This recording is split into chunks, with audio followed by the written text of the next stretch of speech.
Sa bawat patak ng luha, may isang bahagi ng puso ko ang tuluyan ng namamatay. Sabi nila, mangkasali isang banal na sumpaan sa harap ng Diyos. Isang pangakong magsasama sa hirap at ginhawa. Ngunit para kay Amelia, ang pagsuot ng singsing ay hindi naging simbolo ng walang hanggang pag-ibig kundi isang kadena na nagkulong sa kanya sa isang impyernong puno ng panlalamig at pagtataksil. 5 taon, 5 taon niyang tinalikuran ng sariling pangarap para maging anino ni Marvin. Ang bilyonaryong asawang tanging tungkulin lang ang tingin sa kanya. Sa loob ng kanilang mansyon, si Amelia ang reyna sa papel, pero sa puso ni Marvin, siya isang abalang storbo lamang. Isang asawang dekorasyon na pwedeng baliwalain, saktan ng damdamin at iwanan sa malamig na hapagkainan gabi-gabi. Habang iniingatan ni Amelia ang dangal ng kanilang apelyido, isang lihim na bagyo ang unti-unting lumalamon sa kanyang pagkatao. Sa bawat amoy ng pabango ng ibang babae sa polo ni Marvin, sa bawat pag-iwas ng tingin nito at sa bawat gabing hindi to umuuwi, unti-unting nadudurog ang kaluluwa ni Amelia. Ngunit hanggang kailan sapat ang pagiging legal? Kapag ba ang kabit nang siyang may bitbit ng bunga ng pag-ibig na ipinagkait sa kanya? Kapag ba ang bawat pagsisikap niyang ayusin ang kanilang pamilya ay tinatapatan lang ng pandidiri at puot? Saksihan ng kwento ni isang babaeng binigay ang lahat hanggang sa wala nang matira sa kanya kundi ang kanyang mga luha. Ito ang kwento ng pagtitiis, ng pagdurusa at ng masakit na katotohanan na kung minsan ang pinakamahirap na laban ay ang pagbitaw sa taong akala mo ay ang iyong habang buhay. 10:00 na ng gabi, ngunit ang bawat segundong pagtakbo ng orasan sa dingding ay tila ba tunog ng isang bombang unti-unting sumasabog sa dibdib ni Amelia. Nakatitig siya sa mga pagkain. Kanina pa lumamig sa ibabaw ng kanilang engrandeng hapagkainan. Pinagluto siya ni Marvin ng paborito nitong adobong puti, ang putahing naging tiping saksi sa kanilang mga pangarap noong nagsisimula pa lamang sila sa maliit na apartment. Noon, sapat ng isang ulam para maging masaya sila. Ngunit ngayon, sa gitna ng malawak na mansyon, ang bawat suboy tila lasong dahan-dahang pumapatay sa kanyang kaluluwa. Muling sumulyap si Amelia sa salamin sa gilid ng silid kainan. Inayos niya ang kanyang buhok at muling pinunasan ang kanyang pisngi na bahagyang namumula dahil sa mga luhang kanina pa niya pinipigilan. Gusto niyang magmukhang maayos para sa kanyang asawa. Gusto niyang sa pag-uwi nito, isang mapagmahal na asawang sasalubong dito, hindi isang problemadong anino. Narinig niya ang ugong ng sasakyan sa labas. Mabilis na tumayo si Amelia, ang kanyang puso'y nagunahan sa kaba at pananabik. "Welcome home, Marvin," mahinang ensayo niya. Pilit na pinatitigas ang boses na nanginginig. Bumukas ang pinto. Pumasok si Marvin, ang kanyang mga mata ay pagod ngunit puno ng lamig. Magulo ang kanyang korbata at ang amoy ng mamahaling alak at usok ay kagad ng sumakop sa paligid. Hindi man lang nito tinapunan ng tingin si Amelia na nakatayo malapit sa pintuan. Dire-diretso to sa sofa at padaskol na inihagis ang kanyang coat sa sahig na parang wala siyang kasama sa loob ng bahay. "Marvin, nagluto ako. Kumain ka na ba?" Malambing na tanong ni Amelia. Lumapit siya para kunin ang gamit ng asawa. Isang simpleng kilos ng pang-aalaga na matagal niya nang ginagawa. "Busog ako, Amelia. Huwag mo kong kulitin." Malamig na sagot ng lalaki. Ang boses ito'y parang talim na umihiwa sa hangin at sa puso ni Amelia. "Kahit na ilang subo lang, Marvin. Paborito mo to. Kanina ko pa to inihanda para sa atin." Pagpupumilit pa rin niya. Gusto niya lang maramdaman na may puwang pa siya sa buhay nito. Na hindi lang siya isang dekorasyon sa bahay na ito. Lumingon si Marvin at sa unang pagkakataon sa gabing yon, nagtagpo ang kanilang mga mata. Pero walang pagmamahal doon, walang init. Ang tanging nakita ni Amelia ay matinding inis at pagkayamot. "Sabi ng busog ako, hindi ba? Bakit pa napakahirap mong intindihin nun? At isa pa, wag mo kong hintayin gabi-gabi. Hindi mo kailangan magpakamartir, Amelia. Hindi bagay sa'yo." Bawat hakbang ni Marvin paakyat ng hagdan ay parang saksak sa kanyang dibdib. Naiwan si Ameliang nakatayo sa gitna ng sala. Yakap ang coat ng asawa na may kakaibang bango. Isang bango na hindi kanya. Isang pabango ng babaeng matapang at mapangahas. Dahan-dahang bumalik si Amelia sa mesa. Kumuha siya ng plato at nagsimulang kumain ng malamig na adobo. Kahit na parang may nakabara sa kanyang lalamunan at kahit bawat lunok ay mahirap, pinilit niyang ubusin ang pagkain dahil sa bahing na ito, siya na lang ang nagpapahalaga sa sarili niyang mga sakripisyo. Habang kumakain, biglang umilaw ang kanyang cellphone. Isang notification mula sa social media. Hindi niya sana ito papansinin pero may kung anong umudyok ang nagtulak sa kanya. Doon nakita niyang isang post ni Candy. Isang litrato ng 2 baso ng wine at isang plato ng steak. Ang caption, "Late dinner with my favorite person. Thanks for the treat, Em. You always know how to make me happy." Binitawan ni Amelia ang kutsara. Ang pagkain kanina ay wala lang lasa. Ngayon ay parang asidong sumusunog sa kanyang sikmura. Ang legal na asawa, kumakain ng malamig na tira-tira sa dilim. Habang ang lalaki nangako sa kanya ng habang buhay ay nagpapakasaya sa piling ng iba, yumuko si Amelia tinayaan ng kanyang mga luha na pumatak sa platong puno ng pait. Ito ang simula ng kanyang gabi at ang simula ng kanyang dahan-dahang pagpanaw habang buhay. Hindi nakatulog si Amelia ng gabing yon. Nakahiga siya sa gilid ng kanilang malawak na kama. Nakatalikod kay Marvin na mahindig na natutulog at humihilik pa ng bahagya. Ang distansya sa pagitan nilang dalawa ay sapat na para pagkasyahin ang isang buong hukbo ng pait at hinanakit. Pinagmamasdan niyang bawat paghinga ng asawa, naghahanap ng kahit nakatiting na bakas na lalaking minahal niya noon. Ang Marvin hindi makatulog nang hindi siya kayakap. Pero wala na yon. Ang katabi niya ngayon ay isang estranghero na may suot na singsing na kapareha ng sa kanya.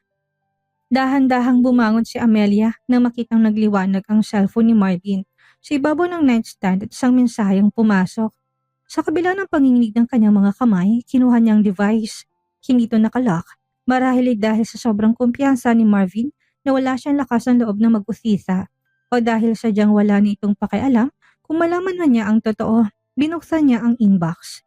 Ang pangalan ng sender ay C. "I can still smell you on my sheets, love. Thank you for tonight. See you tomorrow at our usual place. I miss you already." Ang bawat salita'y parang asidong ibinuhos sa bukas na sugat ni Amelia. Love, yun ang tawag ni Marvin sa kanya nung bago pa lang silang mag-asawa. Ngayon, pagmamayari na yun ng iba. Parang gumuho ang kisame ng silid at lumiin sa kanyang dibdib. Hindi siya makahinga. Ang sakit ay hindi na lang basta emosyonal, naging pisikal na itong kurot sa kanyang puso na tila ba hihinto na ito sa pagtibok. Sa sobrang panginginig, aksidenteng nabitawan ni Amelia ang cellphone sa carpeted floor. Sa kabutihang palad, hindi ito lumikha ng malakas na tunog pero sapat na yon para gumalaw si Marvin. "Amelia, anong ginagawa mo?" Pausat na iritang tanong ni Marvin habang pilit na dindilat ang mga mata. Mabilis na pinunasan ni Amelia ang kanyang luha at hinarap ang asawa. "Marvin, sino si C? Sinong babaeng ito na nagsasabing miss ka na niya?" Ang boses ni Amelia ay basag, puno ng pagsusumamo na sana'y sabihin nitong mali lang ang nabasa niya. Bumangon si Marvin hindi para humingi ng paumanhin, kundi para agawin ang cellphone mula sa kamay ni Amelia. "Wala kang karapatang pakialaman ng gamit ko. Ilang beses ko bang sasabihin sa'yo na huwag kang magiging paranoid?" "Paranoid? Marvin, asawa mo ko. Legal mo kong asawa. Nakita kong message niya. Sinasabi niyang tungkol sa kama niyo, tungkol sa pagkikita niyo bukas." "Bakit, Marvin? Ano bang pagkukulang ko?" Humahagulhol na si Amelia. Ang kanyang mga balikat ay nayayanig sa tindi ng hinagpis. Tumayo si Marvin at tinitigan niyang may halong pandidiri. "Pagkukulang? Ang pagkukulang mo yung pagiging masyadong makakasakal. Gabi-gabi na lang ganitong eksena natin. Pagod ako sa trabaho, Amelia. Kung sa ibang babae ko nakukuha ang katahimikan at saya na hindi mo maibigay, wag mo akong sisihin." Lumakad si Marvin patungo sa banyo at binaliwala ang pag-iyak ng kanyang asawa. Ang bawat tikbi ni Amelia ay tila musika lang na walang kahulugan sa pandinig ng lalaki. Naiwan si Amelia na nakaluhod sa gilid ng kama. Yakap ang sarili. Ang sakit na nararamdaman niya kanina sa hapagkainan ay wala pa pala sa kalingkingan ng sakit na dinudulot ng pag-amin. Hindi sa salita, kundi sa lamig ng pakikitungo. Nawala na siyang halaga sa buhay ng lalaking tanging mundo niya. Doon sa dilim ng kanilang silid, naramdaman ni Amelia ang isang katotohanang mas matalim sa kahit na anong kutsilyo. Ang pagiging legal ay isang titulong wala ng laman. Isang titulong punong-puno na lang ng luha. Ito ang ika-5 anibersaryo ng kanilang kasal para kay Amelia. Ang petsang ito ay banal, isang paalala ng araw na nangako sila sa harap ng altar na magsasama hanggang sa huling hininga. Maaga siyang gumising, pilit na ibinabaon ng sakit na nakaraan. Sa ilalim ng makapal na make-up, nagsuot siya ng isang eleganteng pulang cocktail dress. Ang kulay na paborito ni Marvin noong mga panahon siya pa ang tanging tinititigan nito. Buong araw siyang naghanda, nagpa-reserve siya sa pinakamahal na restaurant sa lungsod, ang lugar kung saan sila unang nag-date. Umasa siya, kahit nakatiting na baka sa special na araw ni ito, ay maalala ni Marvin kung sino sila bago dumating ang lamig. Alas 7 ng gabi, nakaupo si Amelia sa dulo ng mahabang mesang napapaligiran ng mga kandila at sariwang rosas. Ang bawat minutong lumilipas ay tila isang mabigat na hakbang sa kanyang dibdib. Pinagmamasdan niya ang ibang mga magkasuyo sa paligid. Nagbubulungan, nagtatawanan at naglalapat ang mga kamay. Bawat ngiti ng ibang tao ay tila pangungutya sa kanyang pag-iisa. Sinubukan niyang tawagan si Marvin. Unang ring, pangalawa, pangatlo hanggang sa mapunta ito sa voicemail. Sinubukan niya ulit at sa ika-10 pagkakataon sumagot din ito. Marvin, nasan ka na? Kanina pa ako naghihintay dito sa restaurant. Pilit na pinapakalma ni Amelia ang kanyang boses. Kahit na ang totoo ay gusto niya nang sumigaw sa takot na baka hindi ito dumating. Amelia, sinabi ko na sa'yo. Busy ako sa opisina. May emergency meeting kami, matabang na sagot ni Marvin. Maririnig sa background ang ingay ng isang party. Musika, tawanan at tunog ng mga baso. Meeting? Pero Marvin, anniversary natin ngayon. Nagpa-reserve ako, naghanda ako. Ano ba Amelia? Isang petsa lang yan? Pag mo kong sakaling sa mga ganyang kababawan. Kumain ka na lang dyan o umuwi ka na. Pag mo kong storbohin. Napako si Amelia sa kanyang kinuupuan. Ang telepono unti-unting nalaglag sa kanyang kandungan. Ang mga rosas sa mesa na kanina'y mukhang buhay na buhay ay tila mga tuyong bulaklak na sa kanyang paningin. Hindi pa man siya nakakabawi sa sakit. Isang notification mula sa Instagram ang lumitaw sa screen ng kanyang phone. Galing ito sa isang mutual friend nila ni Candy. Isang video. Doon nakita niya si Marvin sa isang rooftop bar. Hindi ito nasa meeting. Nakaupo ito sa isang malawak na couch habang nakasandal sa kanyang dibdib si Candy. Nakangiti si Marvin. Isang ngiting matagal nang hindi nakikita ni Amelia. Masaya to. Buhay na buhay. Habang siyang legal na asawa ay parang isang pulubing nagmamakaawan ng atensyon sa isang bakanting silya. Ma'am, serves na po ba ang main course? Tanong ng waiter na bakas ang awa sa mga mata. Tumindig ang balahibo ni Amelia. Ang awa ng ibang tao ang pinakamakitid na uri ng insulto para sa kanya. Tumayo siya na nanginginig ang mga tuhod. Hindi na, pakibigay na lang sa iba. At pakitapon na rin ang mga bulaklak na yan. Wala na silang silbi. Naglakad si Amelia palabas ng restaurant habang ang mga luha ay malayang dumadaloy. Sinisira ang kanyang make-up. Sa labas, nagsimulang pumatak ang ulan. Parang nakikiramay ang langit sa kanyang pagdurusa. Habang naglalakad siya sa ilalim ng ulan, basang-basa ang kanyang pulang dress. Isang katotohanan ang dumiin sa kanyang isipan. Ang anibersaryong ito ay hindi pagdiriwang ng kanilang pag-ibig, kundi ang libing ng kanyang huling pag-asa. Ang asawa niya hindi lang basta nakalimot. Pinili nito na kalimutan siya. Isang linggo matapos ang mapait na anniversary, sinubukan ni Amelia na bumangon. Sa payo ng kanyang kaibigan, pumunta siya sa isang high-end boutique sa Makati para bumili ng bagong damit. Umaasa siya na baka sa pag-aayos sa sarili ay mahanap niya ang nawawalang piraso ng kanyang pagkatao. Ngunit tila sinusubok talaga siya ng tadhana. Habang tinitignan niya ang isang asul na gown, narinig niya isang pamilyar na tawa, isang tawa na parang kuko na kumakalot sa pisara ng kanyang pandinig. Paglingon niya nandon si Candy, nakasuot ng puting dress na hapit sa kanyang katawan. At sa kanyang braso ay nakasabit ang isang mamahaling bag na alam ni Amelia na galing sa credit card ni Marvin. Nagtagpo ang kanilang mga mata. Sa halip na umiwas o mahiya, isang mapanguyam na ngiti ang sumilay sa labi ni Candy. Lumapit ito sa kanya ng may buong kumpiyansa.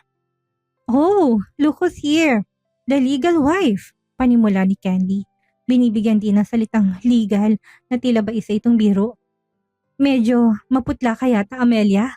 Hindi ka ba pinapatulog ni Marvin? O baka naman, hindi ka lang talaga niya pinapansin. Naramdaman ni Amelia ang pag-akyat ng dugo sa kanyang mga pisngi. Ang kanyang mga kamay ay mahigpit na nakakapit sa telang ng gown na hawak niya. Wala kang karapatan na kausapin ako, Candy. Alam mo kung anong posisyon mo sa buhay ng asawa ko. Isa ka lang pansamantala. Tumawa ng malakas si Candy, sapat na para lumingon ng ilang staff at mamimili sa loob ng butik. Pansamantala? Amelia, gumising ka nga. Ako ang kasama niya buong anniversary niyo habang ikaw mukha kang tangang naghihintay sa restaurant. Ako ang tinatawagan niya tuwing gabi kapag sawang-sawa na siya sa pagmumukha mong parang laging namatayan. Sa papel ka lang asawa, pero sa kama at sa puso niya, ako ang reyna. Huwag kang bastos, bulaw ni Amelia. Hindi na mapigilan ng emosyon. Asawa ko siya. Sa akin siya umuwi. Umuwi siya sa'yo. Dahil kailangan, hindi dahil gusto niya. Bulong ni Candy habang nilalapit ang mukha kay Amelia. Alam mo ba kung anong tawag niya sa'yo? Isang obligasyon. Isang pabigat. Sabi pa nga niya kung hindi lang dahil sa image ng kumpanya, matagal ka na niyang tinapon sa kalsada. Doon ay nawalang kontrol ni Amelia. Tinaas niyang kanyang kamay para sampalin si Candy. Ngunit mabilis tong nasalo ng isang malakas na bisig. Nanlalaki ang mga mata ni Amelia na makita kung sino humarang sa kanya. Si Marvin. Ano sa tingin mo ginagawa mo, Amelia? Madilim ang mukha ni Marvin. Ang higpit ng hawak nito sa braso ni Amelia sapat na para mag-iwan ng pasa. Marvin, narinig mo ba yung sinabi niya? Binabastos niya ako. Binabastos niyang pagsasama natin. Pagsusumamo ni Amelia. Hinarap ni Marvin si Candy at marahang tinanong. Are you okay, babe? Tumango si Candy at nagkunwaring natatakot. Sumiksik sa bisig ni Marvin. Hinarap muli ni Marvin si Amelia sa harap ng lahat ng tao sa butik. Pinikas niya mga salitang tuluyang bumasag sa dignidad ni Amelia. Umuwi ka na, Amelia. Nakakahiya ka. Huwag mong ipakita sa lahat kung gaano ka kadesperada. Kung gusto mong irespeto kita, matuto kang lumugar. Huwag mong saktan ang taong mahal ko. Ang taong mahal ko. Ang bawat salita ay parang kulog na nagpabingi kay Amelia. Binitawan siya ni Marvin na may pandidiri bago ito tumalikod kasama si Candy. Naiwan si Amelia sa gitna ng butik. Pinagtitinginan ng mga tao, dala ang bigat ng katotohanan sa harap ng kanyang asawa. Siya ang kontrabida at ang kabitang biktima. Tumayo siya palabas, hindi alintana kung saan siya pupunta. Ang tanging alam niya, ang sakit na nararamdaman niya ngayon ay hindi na kayang gamutin ng kahit na anong pag-ibig. Isang marangyang pananghalian ang idinao sa ancestral home ng mga Lee. Bilang legal na asawa, obligasyon ni Amelia na dumalo. Kahit nang pakiramdam niya ay naglalakad siya patungo sa sarili niyang bitayan. Nakasuot siya ng isang simpleng dress. Pilit na itinatago ang mga pasa sa kanyang braso mula sa mahigpit na pagkakahawak ni Marvin noong nakaraang araw. Pagpasok niya sa malawak na dining hall, agad siyang sinalubong ng malamig na tingin ni Doña Remedios. Ang ina ni Marvin, nakaupo ito sa kabisera. Tila isang rinang handang humusga sa sinumang hindi karapat-dapat sa kanilang apelido. You're late, Amelia, bungad ng Doña na hindi man lang tumitingin sa kanya. Ganyan na bang tinuturo sa'yo, sa inyo, ang paghintayin ng mga tao na mas mataas sa'yo? Pasensya na po, Mama. Medyo masama lang pong pakiramdam ko. Mahinang sagot ni Amelia habang dahan-dahang naupo sa tabi ng bakanting upuan ni Marvin. Masama ang pakiramdam? O baka naman wala ka lang talagang disiplina? Dagdag pa ng kapatid ni Marvin na si Sandra, na may halong pambabastos sa tono. 5 taon ka na sa pamilyang ito, pero hanggang ngayon, parang hindi ka pa rin marunong makibagay. Dumating si Marvin makalipas ang ilang minuto, pero hindi siya mag-isa. Sa likuran niya ay nakasunod si Candy, na may dalang mamahaling regalo para sa Donya. Halos malaglag ang puso ni Amelia. Dinala ni Marvin ang kanyang kabit sa harap ng buong pamilya. Mama, I brought candy. I hope you don't mind. Casual na sabi ni Marvin bago hinalikan ng ina sa pisngi. Sa halip na magalit, isang malawak na ngiti ang sinalubong ni Doña Remedios kay Candy. Oh, of course not. Come here, Iha. Salamat sa regalo mo. Alam mo talagang panlasa ko. Hindi gaya ng iba dito na parang laging napipilitan lang. Nagsimula ang kainan na parang isang sadyang pagpapahirap kay Amelia. Si Candy ang sentro ng atensyon. Pinupuri ang kanyang ganda, ang kanyang talino sa negosyo at ang kanyang pamilya. Samantalang si Amelia ay nananatiling tahimik sa gilid. Bawat subo ng pagkain ay parang tinik sa kanyang lalamunan. So Marvin, panimula ni Doña Remedios, habang seryosong nakatingin kay Amelia. Hanggang kailan kami maghihintay ng apo? 5 taon na, Amelia? Isang tuyot na lupain ang sinapupunan mo. Isang kahihiyan para sa pamilyang Lee ang magkaroon ng asawang hindi kaya magbigay na tagapagmana. Napayuko si Amelia. Ginagawa naman po namin ang lahat, Mama. Lahat? O baka naman talagang baog ka lang? Singa ng Donya. Look at Candy. She looks fertile. She looks like someone who can actually carry the Lee bloodline. Hindi tulad mo na parang isang tuyong dahon na naghihintay na lang na malaglag. Mama, stop. Mahinang saway ni Marvin pero walang bakas ng pagtatanggol sa kanyang boses. No, Marvin. It's the truth. Kung hindi ka lang sana nagpadalos-dalos sa pagpapakasal sa babaeng ito, sana ay may apo na ako ngayon. Umarap ang Donya kay Amelia na may nalilisik na mga mata. Kung ako sa iyo, Amelia, mahiya ka naman. Kung hindi mo kayang bigyan ng anak ang anak ko, baka oras na para ibigay mo posisyon mo sa taong may silbi. Hindi na nakapagpigil si Amelia. Tumayo siya, nanginginig ang buong katawan. Tao rin po ako. May damdamin. Hindi po ako makina na kapag hindi nakakapag-produce ay itatapon na lang. Wala kang karapatang magtaas ng boses sa pamamahay ko! Sigaw ni Doña Remedios. Tinignan ni Amelia si Marvin. Nagbabaka sakaling pagtatanggol siya nito pero si Marvin ay ibala sa pag-abot ng tissue kay Candy. Tila walang naririnig. Sa pagkakataong iyon, naramdaman ni Amelia na hindi lang siya nag-iisa sa laban ni ito. Siya ay sadyang itinakwil ng mga taong tinuring niyang pamilya. Tumakbo siya palabas ng mansyon at naririnig pa rin ang tawanan ni Sandra at Candy sa loob. Sa gitna ng dilim, sa labas, niyakap ni Amelia ang kanyang sarili. Ang legal wife ay wala palang halaga kung ang sinapupunan ay walang laman at kung ang puso ng asawa ay pagmamay-ari na ng iba. Umuwi si Marvin ng pasuray-suray. Madaling araw na't ang buong mansyon ay nababalot ng isang nakakabinging katahimikan na tila ba naghihintay ng isang trahedya. Si Amelia gaya ng dati hindi nakatulog. Nakaupo siya sa gilid ng kanilang kama, yakap ang kanyang mga tuhod habang pinagmamasdan ang anino ng kanyang asawa na pumasok sa silid.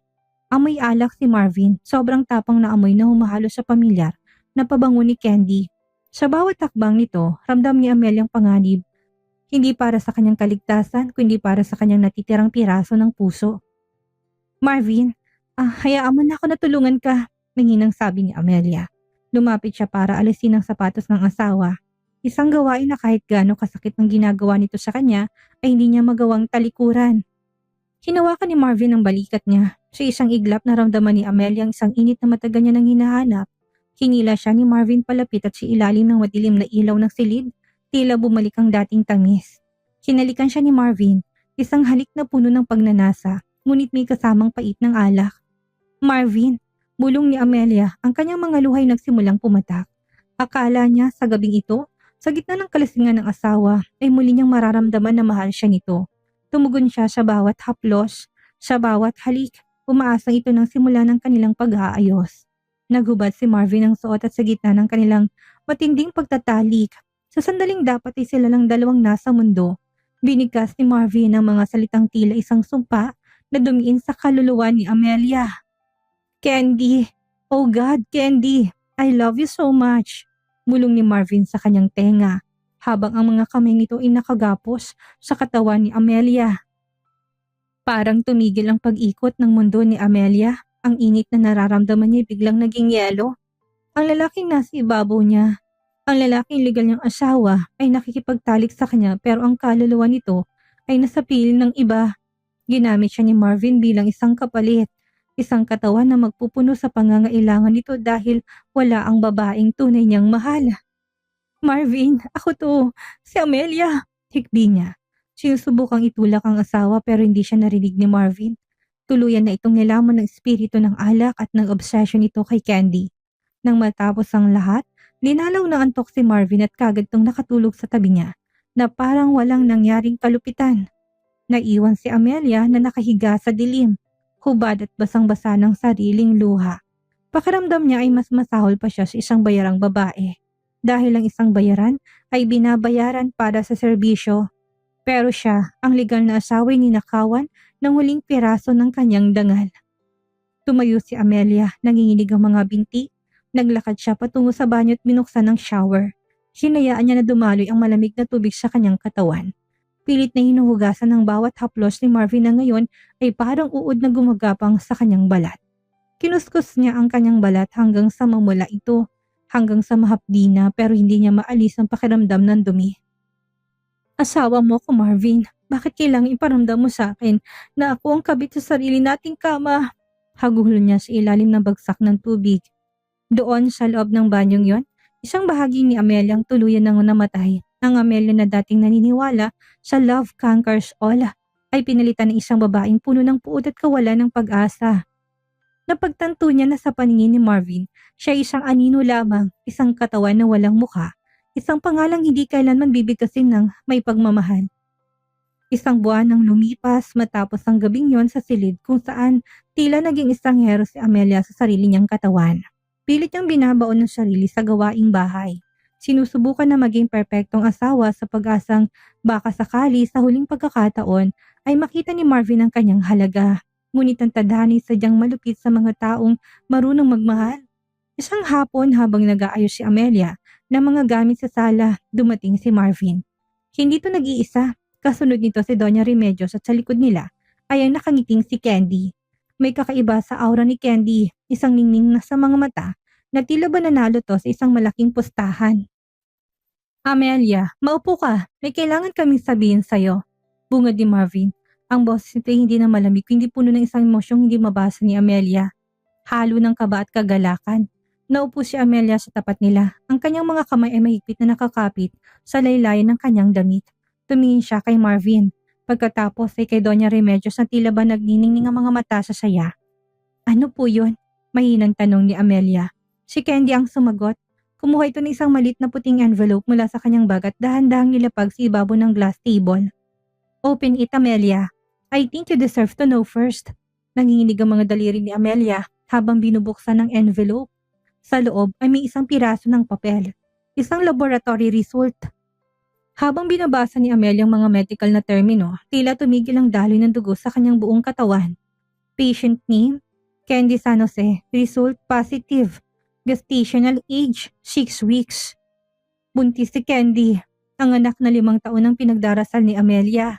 Ang anak na naging dahilan ng lahat ng pangungutya sa kanya ng kanyang biyanan ay nasa sinapupunan na ngayon ng kabit ng kanyang asawa. Finally, bulala si Doña Remedios. Hindi mo lang iniisip ang mararamdaman ni Amelia. Isang tagapagmana. Marvin, salamat at sa wakas ay nagkaroon ka ng bait na humanap ng babaeng may silbi. Isang tunay na liyang magpapatuloy ng ating lahi. Tinignan ni Amelia si Marvin. Umaasa siyang makakakita ng kahit na konting bakas ng hiya o pagsisisi. Pero wala. Ang nakita niya ay mga kamay ni Marvin na dahan-dahang humawak sa kamay ni Candy. Sa ibabaw ng mesa, isang protektibong haplos. Isang haplos na hindi kailanman binigay sa kanya. Amelia, panimula ni Marvin, ang boses ay matigas na ngayon. Ayoko maging komplikadong lahat. Candy is carrying my child, my heir, at hindi ko hayaan na lumaki ang anak ko na tinatago o kinakahiya. This baby will have everything. The name, the wealth, and the family. Pero Marvin, asawa mo ko. Halos pabulong na sabi ni Amelia. Ang boses niya ay parang hinihiwa na 1,000 bubog. Paano naman ako? Paano ang 5 taon ko? Paano ang lahat ng sakripisyo ko para sa pamilyang ito? Sakripisyo? Panguuyam ni Doña Remedios. Wala kang silbi, Amelia. Ang isang asawang hindi kaya magbunga, isang pabigat lamang. Ngayong narito na si Candy at ang bata, dapat mo nang malaman kung saan ka lulugar. Tumayo si Candy at lumapit kay Amelia. Bumulong ito ng sapat na para marinig lang ng huli.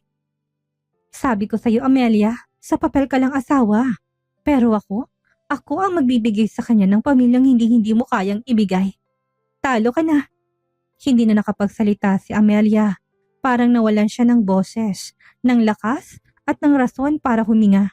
Tumayo siya at dahan-dahang naglakad palayo sa kanila. Naririnig pa niya ang tawanan ni Marvin at Candy kasamang kanyang biyanan habang pinag-uusapan ng mga plano para sa sanggol. Pumunta si Amelia sa kusina. Isinara ang pinto at doon ay napaupo sa sahig. Wala nang luhang lumabas. Tuyo ng kanyang mga mata sa sobrang sakit. Napahawak siya sa sarili niyang tiyan. Ang sinapupunang tinawag na tuyot na lupain.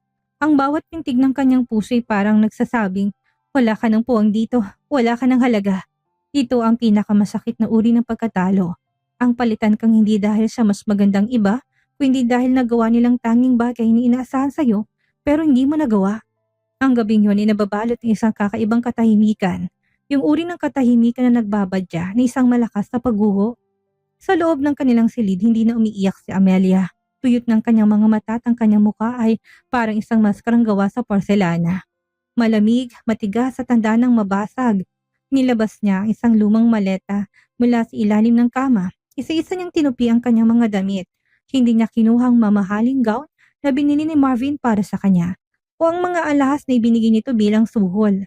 Matapos ang bawat pag-aaway, kinuha niya lang ang mga simpleng damit na suot niya bago pa man niya makilalang impyernong ito. Bumukas ang pinto, pumasok si Marvin. Bakas pang saya sa kanyang muka mula sa pakipagdiwang kay Candy. Ngunit kagatong naglaho nang makita niyang maletang nasa ibabaw ng kama. Anong ibig sabihin nito, Amelia? Seryosong tanong ni Marvin. Ang kanyang boses ay may halong otoridad na tila ba kinakausap niyang isa sa kanyang mga empleyado. Aalis na ako, Marvin, mahinang sagot ni Amelia habang hindi tumitingin sa asawa. Hindi ko na kaya. Tapos na ako. Binigay ko na sa inyong bahay na ito ang pangalang ito at ikaw. Binibigay na kita sa kanya ng buong buo. Isang mapait na tawang kumawala sa bibig ni Marvin, lumapit siya at marahas na hinawakan ng braso ni Amelia. Dahilan para mapaharap ito sa kanya. Aalis. Sa tingin mo ba ganun na kadali yun? Akala mo ba papayagan kitang iwan ako sa gitna ng sitwasyong ito? Bakit hindi? Sigaw ni Amelia. Sa wakas ay sumabog ng galit ng matagal niyang kinulong. Buntis na siya, Marvin. May tagapagmana ka na. Wala na ako silbi dito, hindi ba? Yan ang sabi ng nanay mo. Yan ang pinaramdam mo sa akin gabi-gabi. Bakit mo pa ako gustong manatili dito? Para gawing yaya ng anak nyo? Para maging punching bag nyo tuwing naiinis kayo? Dumiin ang pagkakahawak ni Marvin sa kanyang braso. Mananatili ka dito dahil kailangan kong image ng isang buong pamilya. Papasok tayo sa eleksyon para sa board of directors ng kumpanya sa susunod na buwan. Hindi ako pwedeng may skandal. Isang legal wife ang kailangan ko makita ng mga investors sa tabi ko. Hindi isang hiwaling na asawa. Nanlumo si Amelia. Kailangan mo ko? Para sa image mo? Marvin, tao ako. May puso ako. Dinudurog niyo ako dito sa loob pero gusto mo ko magpanggap na masaya sa labas? Yan ang trabaho mo bilang asawa ko. Mulyaw ni Marvin. Binabayaran ko ang buhay mo, ang mga kinakain mo, ang damit mo, pati ng gamot ng nanay mo sa probinsya, akong nagbabayad. Kaya wala kang karapatang umalis hanggat hindi ko sinasabi. Binitawan ni Marvin ang braso ni Amelia na may parsa na napaupo sa kanya sa kama. Magpalamig ka ng ulo. Bukas may charity event tayo na pupuntahan. Magsuot ka ng pinakamahal mong dress at ngumiti ka sa harap ng kamera. At tandaan mo, Amelia, subukan mong tumakas sa gumawa ng eksena. Sisiguraduhin ko na magsisisi ka. Padabog na lumabas si Marvin at nilakang pinto mula sa labas. Naiwan si Amelia sa dilim, nakaupo sa tabi ng kanyang maleta. Ang tunog ng paglock ng pinto ay tila huling pako sa kanyang kabaong. Hindi na siya asawa, siya isa ng bihag sa isang gintong kulungan. Napahawak siya sa kanyang dibdib kung saan nakatagong isang lihim na hindi niya pa masasabi kanina. Isang matinding sakit na kanina pa kumikirot sa kanyang sikmura. Isang sakit na hindi lang galing sa emosyon, kundi sa isang bagay na dahan-dahang kumakain sa kanyang buhay. Gusto mo ng image, Marvin? Bulong ni Amelia sa gitna ng hikbi. Ibibigay ko sa'yo ang image na gusto mo hanggang sa huling hininga ko. Malamig ang sahig ng banyo kung saan nakaluhod si Amelia. Yakap ang inidoro habang pilit na nilalabas ang lahat ng pait sa kanyang sikmura. Kanina pa siya nasusuka pero walang lumalabas kundi kulay dilaw na likido at ang lasa ng sarili niyang dugo. Ang kanyang paningin ay lumalabo at ang bawat tibok ng kanyang puso ay tila isang martilyong pumupukpok sa kanyang sentido. Isang linggo niya nang nararamdaman ang kakaibang panghihina, ang panunuyo ng balat at ang matinding kirot sa kanyang tagiliran na tila may mga kutsilong nakabaon doon. Nung una akala niya ay dahil lang ito sa stress at kawalan ng kain. Pero nung nakarang araw, habang lihim siyang nagpakonsulta sa isang doktor sa malayo, ang balitang natanggap niya ay tila hatol ng kamatayan. Stage 3 ovarian cancer. Isang mapait na ngiti ang sumilay sa kanyang mga labi habang inaalala ang mga salita ng doktor. Ang sinapupunang tinawag nilang tuyot Ang bahagi ng kanyang pagkatao na naging dahilan ng kanyang pagiging basura sa mata ng mga Lee, doon pala nananahan ng isang sakit na dahan-dahang kumukuha sa kanyang buhay. Amelia, bilisan mo dyan! Malilate tayo sa gala! Sigaw ni Marvin mula sa labas ng banyo. Kasunod ang maras na katok sa pinto. Mabilis na nagmumug si Amelia. Tinunasan niyang kanyang bibig at naglagay ng makapal na concealer para itagong pangitim ng kanyang mga mata. Sa harap ng salamin, tinitigan niyang kanyang sarili. Mukha siyang buhay pero sa loob ay bulok na. Binuksan niya ang pinto at agad siyang hinarap ni Marvin na nakasuot ng tuxedo. Mukhang kagalang-galang at matagumpay. Bakit bang tagal mo? Kanina pa naghihintay ang driver. Marvin, masama talagang pakiramdam ko. Pwede bang hindi na lang ako sumama? Pagsusumamo ni Amelia. Ang kanyang boses ay paus at halos pabulong na lang. Hindi pwede, bulyaw ni Marvin. Nandun ang mga press. Nandun ang board members. Kailangan nilang makita ang asawa ko sa tabi ko. Huwag kang mag-inarte ha, Amelia. Isang gabi lang ito. Hinaltak siya ni Marvin palabas ang silid. Sa bawat hakbang, nararamdaman ni Amelia ang matinding pagkirot sa kanyang puson. Pero pinilit niyang tumayo ng matuwid. Sa loob ng sasakyan, katabi niya si Marvin na abala sa pakikipag-text kay Candy. Ang bango ng pabango ni Marvin ay nagpapasuka sa kanya. Pero nanatili siyang tahimik. Nakatingin sa labas ng bintana habang pinagmamasdan ang mga ilaw ng lungsod na tila mga bituin na unti-unting namamatay. Pagdating sa event, kislap ng mga kamerang sumalubong sa kanila. Agad na pinulupot ni Marvin ang kanyang braso sa bewang ni Amelia. Isang magpoprotektang hawak para sa harap ng lente, pero para kay Amelia, ito'y hawak ng isang gwardya sa kanyang bilanggo. Smile, Amelia. Bunong ni Marvin sa kanyang tenga habang nakaharap sa mga reporter. Galingan mo pag-arte. Ngumiti si Amelia, isang ngiting praktisado, isang ngiting nagtatago ng 1,000 hikbi at isang nakamamatay na tumor. Habang kinakausap ni Marvin ang mga negosyante, naramdaman ni Amelia ang isang mainit na likido na dumadaloy sa pagitan ng kanyang mga hita. Alam niya ang ibig sabihin nun. Dumudugo na siya. Excuse me, magko-comfort room lang ako. Paalam niya sa mga kausap ni Marvin. Hindi siya sinagot ni Marvin, tanging isang tangulang binigay nito bago nagpatuloy sa pagtawa sa joke ng isang investor. Sa loob ng cubicle, hinubad ni Amelia ang kanyang suot at doon niya nakita ang pulang mantsa sa kanyang asul na gahon. Napaupo siya sa sahig ng banyo. Umiiyak ng walang tunog. Doon sa gitna ng marangyang party, sa gitna ng mga taong akaling nasarurok siya ng tagumpay, hinarap ni Amelia ang katotohanan. Mamamatay na siya at ang masaklap, mamamatay siya ng huling alaala sa kanya ng mundo ay ang pagiging isang asawang anino. Isang babaeng walang muka na ginagamit lang para sa isang huwad na imahe. Diyos ko, bulong niya habang hawak ang kanyang tiyan. Salamat. Salamat dahil sa wakas, kunin mo na ako sa kanila. Ito ang kanyang huling hilihim. Hindi niya sasabihin kay Marvin. Hahayaan niya mabulag ang asawa sa sarili nitong kasikatan. Hanggang sa dumating ang araw na wala nitong babalikan kundi ang isang malamig na bangkay at isang bundok ng pagsisisi. Isang linggo matapos ang madugong gabi sa gala, tila nagkaroon ng kakaibang sigla si Amelia. Alam niyang hiram na lang ang bawat oras. Ang gamot na iniinom niya ay pampatigil lang ng hapdi, hindi ng kamatayan.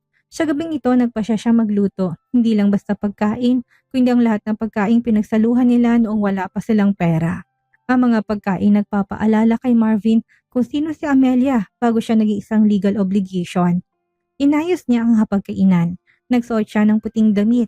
Simple at walang borloloy, gaya ng suot niya noong araw na nag-propose si Marvin sa ilalim ng ulan. Pinunasan niya ang kanyang maputlang labi ng isang matingkad na lipstick para hindi mahalata ang pangingitim na mga ito. Dumating si Marvin, nagtataka sa nakikitang ayos ng bahay. Wala ang mga katulong, pinag-day off ni Amelia ang lahat. Anong meron? May okasyon ba? Tanong ni Marvin habang niluluwangan ng kanyang korbata. Wala naman Marvin. Gusto ko lang ipaglutong asawa ko, malambing na sagot ni Amelia. Isang ngiti ang binigay niya, isang ngiting hindi napilit o hindi puno ng pamamaalam. Kumain sila ng tahimik. Sa pagkakataong ito, hindi humawak si Marvin ng cellphone, tila nadala siya sa atmosfera ng bahay. Habang kumakain, nagsimulang magkwento si Amelia tungkol sa kanilang nakaraan. Tungkol sa unang beses na nasirang sasakyan nila sa gitna ng baha. Tungkol sa pangarap nila na magkaroon ng maliit na hardin. Naalala mo pa ba, Marvin? Sabi mo noon kahit na anong mangyari, tayong magkakampi. Bulong ni Amelia. Sandaling napatigil si Marvin sa pagsubo. Tumingin siya kay Amelia sa isang pira-pirasong sandali. Nakita ni Amelia ang lumang Marvin, ang lalaki minahal niya. Amelia, bakit mo ba sinasabi ang lahat ng ito? Tapos na yon. Malaki ng pinagbago ng buhay natin.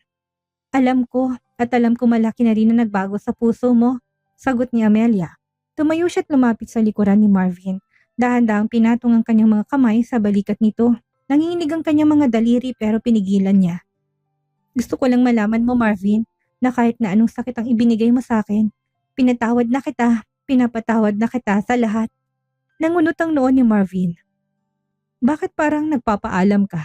Para kang sira. Hindi sumagot si Amelia. Sa halip niyakap niya si Marvin mula sa likod. Isang mahigpit na yakap. Pinatong niya ang kanyang ulo sa balikat nito. Ninanamnam ang amoy ng asawa sa huling pagkakataon. Isang patak ng luha ang lumanda sa kanyang pisngi at pumatak sa tuksido ni Marvin. Pero mabilis nitong pinunasan. Sumayaw tayo, Marvin, kahit na sandali lang, yaya ni Amelia. Kahit na nagtataka, tumayo si Marvin. Sa gitna ng sala na tanging liwanag ng buwan lang ang tumatanglaw, nagsasayaw sila ng mabagal. Walang musika kundi ang tibok ng kanilang mga puso. Sa mga bisig ni Marvin, naramdaman ni Amelia ang isang huling bukso ng init. Alam niya na bukas, ang init na ito'y mapapalitan ng panlalamig ng isang kabaong. Salamat sa gabing ito, Marvin, bulong ni Amelia, habang nakasandal sa dibdib ng asawa. Sana, kapag dumating ang araw na wala na ako, maalala mong gabing ito. Hindi bilang legal wife na naging pabigat sa'yo kundi bilang ang Ameliang nagmamahal sa'yo nang walang tinira sa sarili. Ano bang pinagsasabi mo, Amelia?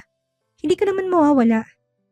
Mananatili ka dito sa mansyon, hindi ba? Kailangan kita para sa board meeting sa susunod na buwan.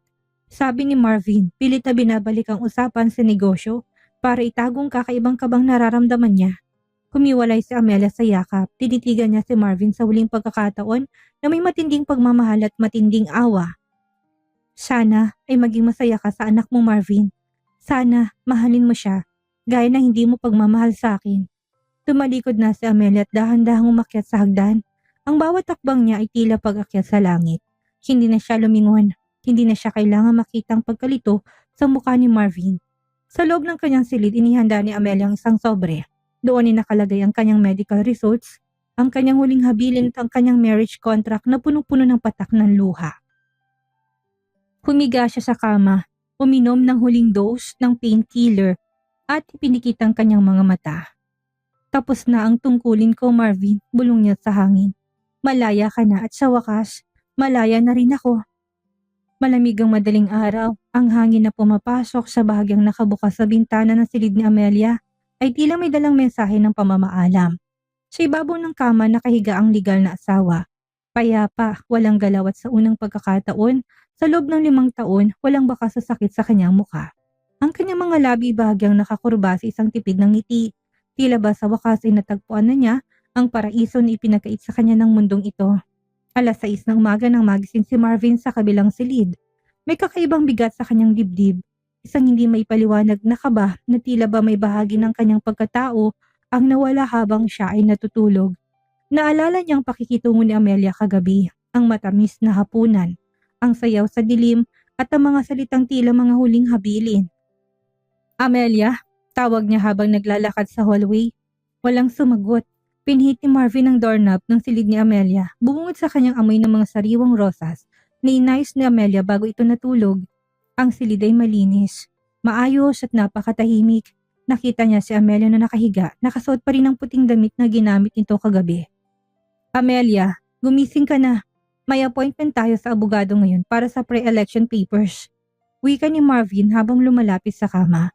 Inabot niyang balikat ng asawa para yugyugin ito. Ngunit sa sandaling dumapong kanyang palad sa balat ni Amelia, parang kuryenteng gumapang ang lamig sa buong katawan ni Marvin.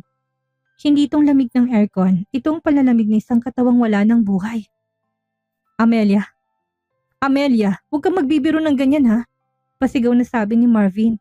Hinila niya si Amelia para iharap sa kanya, pero ang ulo ng asawa ay malambot na bumagsak sa unan. Ang mga mata nito ay nanatiling pikit, ang dibdib ay hindi na gumagalaw. No, Amelia, gising! Nagunahan ng kaba sa dibdib ni Marvin, sinubukan niyang hanapin ang pulso nito. Ngunit tanging katahimikan ang sumalubog sa kanyang mga daliri. Doon niya napansin ang isang puting sobre sa ibabaw ng nightstand na may nakasulat na, "Para kay Marvin." Nanginginig ang mga kamay ni Marvin habang binubuksan ang sobre. Ang unang bumulaga sa kanya ay ang medical report. Stage 3 ovarian cancer. Nanlaki ang kanyang mga mata. Binasa niya ang petsa. Isang buwan na nakakalipas. Isang buwan na itong dinadala ni Amelia na mag-isa. Isang buwan na itong tinitiis ng asawa habang siya ay abala sa pakipag-date kay Candy at sa pag-alaga sa imahe ng kanyang kumpanya. Sa ilalim ng report ay ang huling sulat ni Amelia. "Marvin, kung binabasa mo to, marahil ay malaya na ako. Huwag kang mag-alala, hindi ako galit. Pinatawad na kita bago pa man ako pumikit. Salamat sa 5 taon, kahit na puro luhang ibinigay mo, minahal kita ng higit pa sa buhay ko. Ngayon wala na ako, sana'y maging masaya ka na. Ibinibigay ko na sa'yo ang kalayaang matagal mo nang hinihingi. Ang marriage contract natin ay nasa ilalim ng unan ko. Punit-punit na yan ang mga luha ko pero legal na kitang pinalalaya. Paalam, my love." Napaupo si Marvin sa sahig, yakap ang sulat na basa na ngayon ng sarili niyang luha. Ang bawat salita ni Amelia ay tila mga sampal na bumabasag sa kanyang pagkatao. Naalala niya kung paano niya ito sinigawan noong nakaraang gabi, kung paano niya ito tinawag na baog at walang silbi. Naalala niya ang bawat gabing hinayaan niya na kumain ito ng mag-isa habang siya'y nasa piling ng iba. "Amelia, I'm sorry. Patawarin mo ko." Hagulhol ni Marvin habang sinusubsob ang kanyang mukha sa kamay ng asawa. Ngunit kahit na anong tawag niya, kahit na anong pagsusumamo, hindi na siya sasagutin ni Amelia. Bumukas ang pinto at pumasok si Doña Remedios. Handang muling kutyain ng manugang.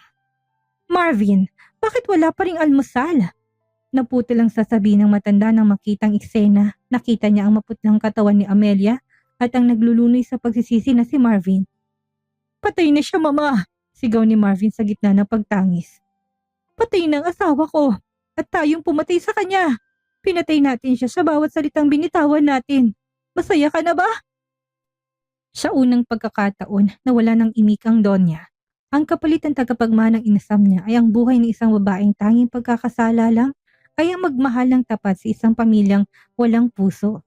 Sa gitna ng marangyang silid na yon, tanging ang hagulhol ni Marvin ang naririnig. Ang legal na asawa ay pumanaw na, dala ang lahat ng kanyang lihim at sakit. Pero ang naiwan sa mga buhay ay ang multo ng isang pag-ibig na binaliwala. Isang pag-ibig na ngayon lang nila napagtanto ang halaga. Ngayong huli na ang lahat. Lumipas sa mga araw matapos ang libing ni Amelia, ngunit para kay Marvin, ang oras ay tila huminto sa sandaling huling na silayan ng asul na kabaong na ibinababa sa lupa.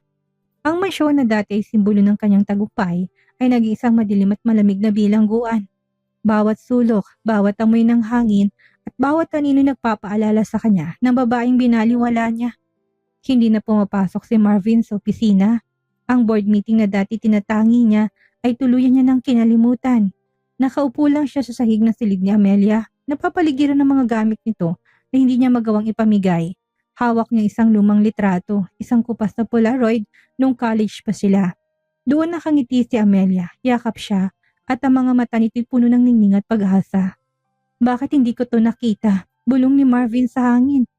"Bakit hinayaan ko mamatay ang kislap sa mga mata mo, Amelia?" Biglang bumukas ang pinto, pumasok si Candy, suot ang isang mamahaling maternity dress, baka sa mukha nitong pagkairita. "Marvin, hanggang kailan ka ba magmumukmok dito? Pinagtitinginan na tayo ng mga tao. Ang kumpanya mo bumabagsak na dahil sa kapabayaan mo. At isipin mo naman ang anak natin, kailangan ko ng atensyon mo." Tumingin si Marvin kay Candy, ngunit sa unang pagkakataon, wala nang pagnanasa o pag-ibig sa kanyang mga mata. Ang nakita niya lang ay ang babaeng naging instrumento ng kanyang pagtataksil. Ang mukha ni Candy na dati tinitingala niya ay naging simbolo na ngayon ng kanyang pinakamalaking pagkakamali. "Lumabas ka, Candy," malamig na utos ni Marvin. "Ano? Marvin, buntis ako. Ako magdadala na tagapagmana mo." "Sinabi ng lumabas ka!" Bulyaw ni Marvin. Dahilan para mapatalon sa gulat si Candy. "Ang anak na yan. Bawat tingin ko sa'yo, naaalala kung paano ko pinatay ang asawa ko. Para lang sa sandaling aliw sa'yo. Hindi ko kailangan na tagapagmana kung ang kapalit nito ay ang kaluluwa ni Amelia." Naglakad si Candy palabas ng padabog, umiiyak at nagbabanta. Ngunit hindi na ito pinansin ni Marvin. Wala na siyang pakialam kung mawala ang lahat sa kanya. Pumunta si Marvin sa kusina at binuksan ang ref. Doon nakita niya isang maliit na Tupperware. May nakadikit na note. Para sa hapunan mo sa Tuesday, Marvin. Initin mo na lang, Love, Amelia. Napahagulhol si Marvin habang yakap ang Tupperware. Tuesday na ngayon, kahit alam ni Amelia malapit na siyang mamatay, kahit na alam niyang niloloko siya, nag-aalala pa rin siya kung may kakainin ng asawa niya. Kinain ni Marvin ang pagkain ng malamig. Bawat subo ay may kasamang alat ng kanyang sariling luha. Ito ang huling luto ni Amelia. Ang muling peraso ng pagmamahal na hindi niya na muling matitikman. Kinabukasan dumating si Doña Remedios sa mansyon. Marvin, kailangan mong ayusin ang sarili mo. May mga press na nagtatanong tungkol sa pagkamatay ni Amelia. Sinasabi nila na pinabayaan natin siya. Kailangan nating linisin ang pangalan ng pamilya. Tumingin si Marvin sa kanyang ina na may halong puot. Pangalan? Yan lang bang mahalaga sa iyo, Mama? Namatay ang manugang mo dahil sa atin. Tinawag mo siyang baog habang kinakain na pala siya ng kanser sa loob. Ngayon sabihin mo sa akin, anong pangalan ang lilinisin mo? Ang pangalan nating puno ng dugo? Huwag mo nga akong kausapin ng ganyan, Marvin. Ginawa ko lang sa tingin ko tama para sa hinaharap mo. Depensa ng Donya. Ang hinaharap ko ay wala ng laman, Mama. Dahil ang tanging taong tunay na nagmahal sa akin ng walang kapalit ay tinaboy natin. Kinuha ni Marvin ang kanyang susi ng sasakyan. Aalis ako. Ibibigay ko ng posisyon ko sa board kay Sandra. Ayoko na sa yaman na to. Ayoko na sa pamilyang ito. Nagmaneho si Marvin patungo sa sementeryo. Gabi na at ang ulan ay malakas na bumubuhos. Lumuhod siya sa harap ng puntod ni Amelia. Hinahayaan ng ulan na humalo sa kanyang mga luha. Hinuka niyang lupa gamit ang kanyang mga kamay hanggang sa mabaon doon ng kanyang mamahaling relot ang kanyang wedding ring. Amelia, kung nasan ka man, sana'y nakikita mo ko. Hindi ko hinihingi ng patawarin mo ko dahil alam kong hindi ko yung deserve. Pero pangako ko sa'yo, habang humihinga ako, dadaling kong bigat ng bawat luhang pumapatak sa mga mata mo. Doon sa gitna ng unos at dilim, napagtanto ni Marvin ang pinakamasakit na katotohanan. Si Amelia ang kanyang liwanag at ngayong pinatay niya na ang liwanag na yon, habang buhay na siyang lalakad sa kadiliman ng pagsisisi. Isang taon na mabilis na lumipas. Ang mansyon ng mga Lee na dati ay sentro ng kapangyarihan at karangyaan ay tahimik at tila nawalan ng kaluluwa. Ang hardin na dati pinapangarap ni Amelia na mapuno ng mga bulaklak ay napabayaan na. Maliban sa isang sulok kung saan tumubo ang mga puting lila, ang paboritong bulaklak ng pumanaw na legal na asawa. Si Marvin hindi nang makapangyarihang bilyonaryong kinatatakutan ng lahat. Ang kanyang mga mata ay lubog na't palaging bakas ang pagod. Matapos ang pagkamatay ni Amelia, iniwan niya ang posisyon sa kumpanya at ibinenta ang karamihan sa kanyang mga ari-arian para itayong Amelia Lee Foundation. Isang center para sa mga kababaihang may cancer na walang kakayahang magpagamot. Ito ang kanyang paraan na paghingi ng tawad. Isang krusada na alam niyang hindi kailanman sapat para ibalik ang buhay na kinuha niya. Isang hapon, habang nag-aayos si Marvin ng mga papeles sa kanyang maliit na opisina sa foundation, isang balitang nagpagitla sa kanya. Si Candy, ang babaeng akala niya magbibigay ng bagong buhay sa kanya, ay tuluyan ang iniwan ng bansa matapos malaman ng katotohanan tungkol sa sanggol na dinadala nito. Hindi pala ito anak ni Marvin. Ang tagapagmanang inaasam ni Doña Remedios at ang dahilan ng pagdurusa ni Amelia ay siyang malaking kasinungalingan. Natawa ng mapait si Marvin habang nakatingin sa kawalan. Ang karma hindi lagi dumarating sa inyo ng kidlat. Minsan dumarating to sa inyo ng matinding pangungulilat ang pagkaunawa ay pinagpalit mo ang ginto sa isang pirasong bato. Pumunta si Marvin sa sementeryo para sa unang death anniversary ni Amelia. Nagulat siya na makitang may isang babae nakatayo sa harap ng puntod ng asawa. Ito ay si Miss Maria, ang matalik na kaibigan ni Amelia, na hindi niya kailanman pinansin noon. Iniwan niya ito para sa'yo, sabi ni Miss Maria. Nang hindi tumitingin kay Marvin, inabot nitong isang maliit na voice recorder. Sabi niya, ibigay ko lang to sa'yo kapag isang taon na siyang wala.